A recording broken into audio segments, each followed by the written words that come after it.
Beleza? Com esse negócio do coronavírus aí, agora o negócio é aula online mesmo, aula em casa, mas não tem problema não, a gente vai dar conta aí de contemplar todos os conteúdos. E aí, embora essa aula eu já tenha conversado com vocês pessoalmente, eu achei por bem, já que tenho que montar os vídeos, montá-los desde o início, desde a nossa primeira aula, tá certo? Então, essa nossa primeira aula aí, a gente vai fazer uma introdução à cinesiologia e à biomecânica, né? E de uma certa forma tentar correlacionar isso ou entender de que forma a cinesiologia e a biomecânica podem contribuir com o treinamento físico. E além disso, a gente vai falar sobre os planos e eixos, já que os planos e eixos vão nos dar uma noção dos movimentos realizados no aparelho locomotor, tá certo? Então vamos lá. Quando a gente fala aí cinesiologia e biomecânica, o que essas disciplinas têm em comum e de que forma elas podem aí nos nortear em relação ao treinamento físico? Bem, todas as disciplinas elas se complementam, né? Certamente ao longo do curso aí de vocês devem ter percebido que as disciplinas elas não se desenvolvem sozinhas e que umas dependem das outras. Nesse sentido, quando a gente fala aí em cinesiologia e biomecânica, tanto a cinesiologia quanto a biomecânica elas têm como objeto de estudo o movimento humano. Ou seja, elas buscam a caracterização e o funcionamento do movimento humano e do aparelho locomotor. Já o treinamento físico busca aí as estratégias mais eficientes para o desenvolvimento do movimento humano, para aprimorar o movimento humano ou o aparelho locomotor. Nesse sentido, então, a partir do momento em que a cinesiologia e a biomecânica nos permite caracterizar o funcionamento do movimento humano, a partir dessa caracterização, então, a gente pode pensar aí e estabelecer estratégias de treinamento mais adequado para deixar o nosso movimento melhor e deixar o nosso aparelho locomotor mais resistente às cargas que serão impostas ao aparelho locomotor. Aí vamos lá. Então, cinesiologia e biomecânica, eis a questão. Primeiro a gente tem que considerar que as duas disciplinas, né, elas têm como objeto central o movimento humano, tá certo? Portanto, a cinesiologia, ela é uma ciência que estuda o movimento humano de maneira que ela tem como objetivo descrever o movimento humano, descrever a trajetória do movimento, identificar as fases do movimento e definir aí quais são os movimentos articulares e os músculos atuantes nesses movimentos. Então, basicamente, quando o sujeito fala lá, olha, durante um agachamento, na fase descendente, olha, você já sabe que o sujeito está descendo. Na fase ascendente, né? O joelho flexiona na fase descendente, o joelho estende na fase ascendente, os músculos solicitados são o quadríceps no joelho, de maneira que na fase descendente o joelho flexiona e o quadríceps está agindo em contração excêntrica. Já na fase ascendente, o joelho estende e o quadríceps está agindo de forma concêntrica. Tudo isso, então, esse tipo de análise é uma análise cinesiológica, tá? Apenas descreve a trajetória, identifica as fases do movimento. Por exemplo, num chute no futebol, até que momento o indivíduo acelera o membro inferior, quando ele passa a desacelerar para chutar a bola. Esse tipo de análise, então, é uma análise de cinesiologia. Perfeito? Já a biomecânica, ela vai analisar o movimento humano por meio das leis da física, certo? A física clássica mesmo, física newtoniana. Então, leva-se em consideração as leis de Newton, né? As leis da inércia, de aceleração, de reação, ou seja, é uma análise física. Então, a gente pode dizer que se é uma análise física e precisa, então, de números, na biomecânica são necessários métodos específicos de investigação.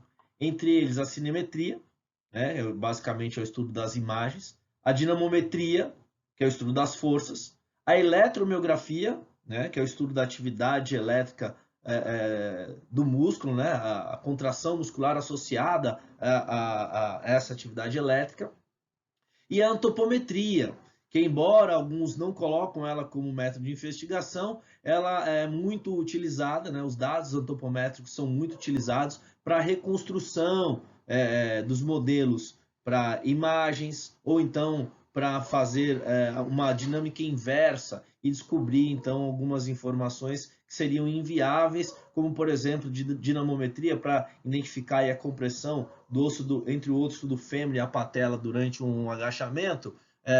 Duvido muito que a gente ia conseguir voluntários aí para colocar uma célula de carga no joelho do indivíduo, não é? Então, por conta disso, é feito aí cálculos físico-matemáticos, utilizando informações dos diversos métodos de investigação, mais os dados antropométricos, para então estimar essas forças que seriam inviáveis para uma análise direta. Então, de maneira resumida, a gente pode dizer que enquanto a cinesiologia é uma análise qualitativa do movimento, a biomecânica é uma análise quantitativa. Então, na cinesiologia, vamos supor, num agachamento, um exemplo do agachamento, nós diríamos que, olha, na fase descendente, o joelho e o quadril flexionam. No joelho, o quadríceps vai estar com contração excêntrica e no quadril, o glúteo máximo e os isquiotibiais em contração excêntrica. Já na fase ascendente, o joelho estende, o quadril estende e o quadríceps está com ação concêntrica no joelho, glúteo máximo e isquiotibiais de ação concêntrica no quadril. Então, basicamente, isso seria uma análise qualitativa. É como se você visse uma pessoa fazendo agachamento e dissesse, olha, tá bom, tá ruim, e conseguisse entender quais as articulações e quais os músculos solicitados para aquele movimento. Já a análise biomecânica, ela é quantitativa, precisa atribuir números, precisa fazer análise baseada nas leis da física. Então, uma análise biomecânica já não basta mais dizer que o quadríceps está ativo. A ideia é ter um dado de eletromiografia para saber tudo bem o quanto ele está ativo. Comparado ao que, por exemplo, comparado à cadeira extensora, o quanto o quadríceps estaria ativo, né? Então, esse tipo de estudo dá noção, por exemplo, que, olha, enquanto nos exercícios de cadeia cinética fechada, como agachamento, leg press, tem uma maior ativação de vasto lateral e medial, na cadeira extensora tem um pouco mais de ativação do reto femoral. Esse tipo de informação, então, só é possível por meio da biomecânica, que é quantitativa, e neste caso utilizou um método de investigação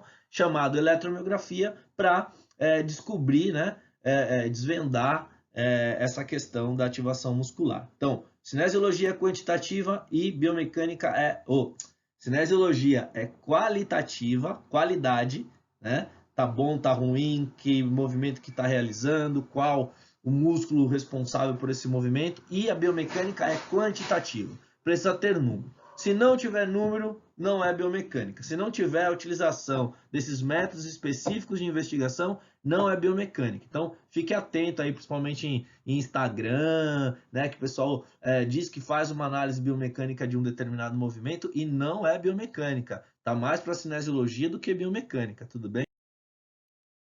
Então, qual a característica que a nossa disciplina vai ter, né? A gente vai, obviamente, fazer o estudo do movimento humano a partir dos conhecimentos advindos da biomecânica, mas, inevitavelmente, nós vamos levar em consideração aí aspectos cinesiológicos e anatômicos para desenvolver a nossa disciplina. E aí você pode me perguntar, mas beleza, por qual motivo eu preciso estudar isso? O motivo que você precisa estudar isso é porque a biomecânica e a cinesiologia, elas têm como intuito, né, o objetivo é permitir uma otimização do desempenho, né, dos movimentos e controlar melhor a sobrecarga, já que o controle adequado da sobrecarga pode reduzir aí, os riscos de lesão. E isso pode ser aplicado no esporte de alto rendimento, nas escolas, em atividades recreativas, na atividade física para promoção de saúde, na reabilitação e até na atividade ocupacional por meio aí da ergonomia, por exemplo, tá certo? Então, um mapa geral aí, a gente pode dizer que a análise do movimento, a biomecânica e a cinesiologia analisam o movimento, e enquanto a cinesiologia é praticamente uma anatomia funcional, né? É uma análise apenas qualitativa, a biomecânica não. Ela é quantitativa e, nesse sentido, ela se divide em estudo cinemático e cinética. E ambos, tanto a cinemática quanto a cinética, vão falar aí de movimento linear e angular, tá certo? Nós vamos falar isso aí nas próximas unidades, mas basicamente na cinemática é um estudo mais numa perspectiva espaço-temporal, enquanto a cinética é o estudo das forças. Mas nós vamos ver isso um pouco mais à frente aí nas próximas duas.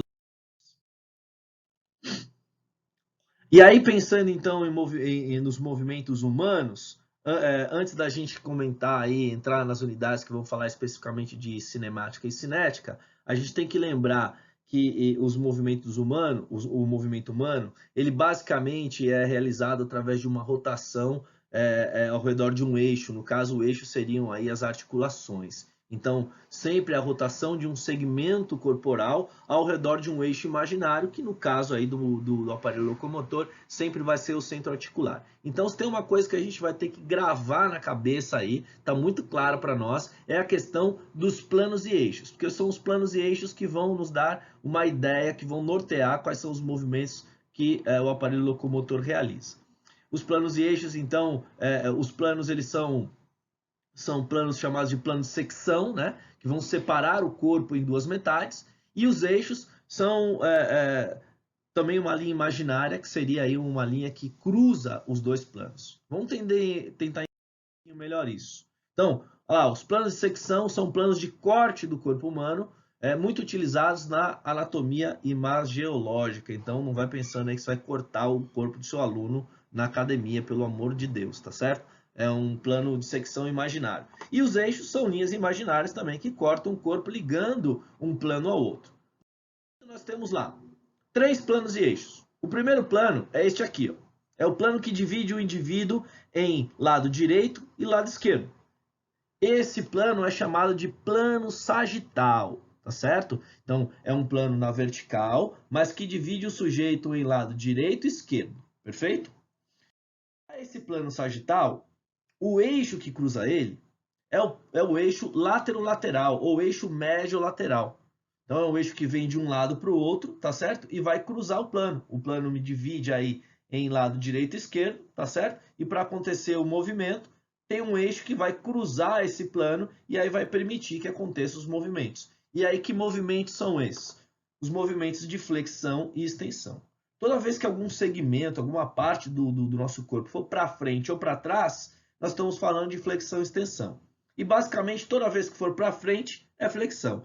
For para trás, é extensão. Com uma única exceção, que é o joelho. O joelho é o único que, quando vai para frente, está estendendo, e quando vai para trás, flexiona. Mas, do contrário, se o ombro for para frente, é flexão, for para trás, é extensão. Se o braço for para frente, é flexão. Se for para trás, é extensão. Então, esta é uma regrinha aí que pode te ajudar a lembrar disso. Então, voltando lá. Plano sagital. O plano sagital divide o corpo em duas metades, direita e esquerda. E aí o eixo é o eixo médio-lateral, látero-lateral. E aí vai orientar os movimentos de flexão e extensão. Perfeito? O outro plano é o plano frontal. É esse aqui, ó, que divide o corpo em parte anterior e parte posterior. Então, plano frontal. Ele também é vertical, só que agora ele vai dividir aqui, ó, em parte anterior e parte posterior. Tá certo? E aí o eixo que vai cruzar esse plano é o eixo antero-posterior. Então, se o plano me corta aqui, eu preciso de um eixo cruzando aqui, e aí vai permitir os movimentos aqui de abdução e adução. Nesse caso, uma outra regrinha que eu geralmente uso é abdução, até com a técnica de memorização, isso me facilitou muito na época da graduação, eu chamava a abdução de abrirdução, ou seja, toda vez que algum segmento se afastar da linha mediana do corpo, então afastou da linha mediana do corpo, abdução. Aproximou da linha mediana do corpo, adução. Então, plano frontal, eixo antero-posterior, e vai orientar aí então os movimentos, olha lá, de abdução e adução. Perfeito? Por último, nós temos aí o plano horizontal, o plano transversal. Ele vai dividir o corpo em duas metades, parte superior e inferior. Então, é um plano que vai cortar o indivíduo assim. E aí, obviamente, o eixo tem que ser um eixo longitudinal, tá certo? Então, para o plano transversal, eixo longitudinal, e esse eixo longitudinal, então, vai permitir os movimentos de rotação medial, né?